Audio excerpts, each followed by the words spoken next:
Let's talk about the graph of exponential function. Okay, so in this video we are giving all these conditions for us to plot our graph, isn't it? So we know that exponential function must be of this form.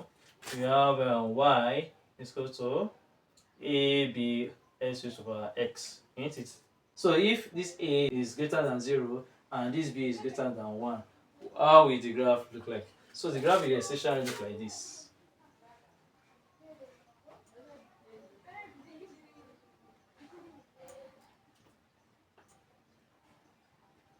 These are y axis, these are our x axis. So the graph will be of this form. Okay.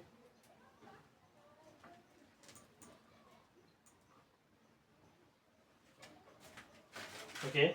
So let's look for our second example. What of when our a is greater than 0 and our b is less than 0 and also b is also less than 1. Okay. How will the graph look like? The graph will look like this. Let me clean this side.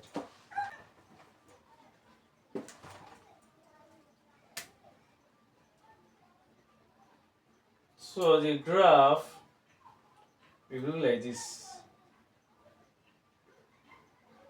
Okay, this is how the graph will look like.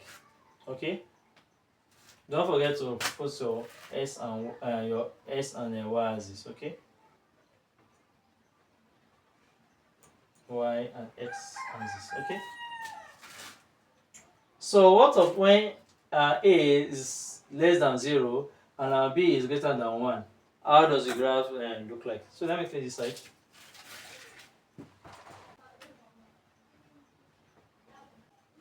So the graph will look like this.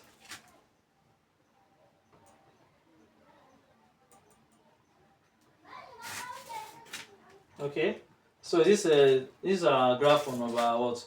Number 3. Okay, what of when a is less than 0 and b is less than 0 but b also less than 1?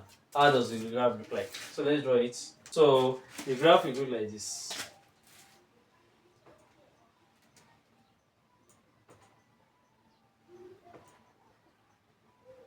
Okay, so this is how the graph will look like. So these are various forms of representation of how to graph how the graph of all these values will look like if all these conditions are met. Okay, so if you like my video, don't forget to like, share, and follow my channel, James Master Academy, and I'll see you in a second.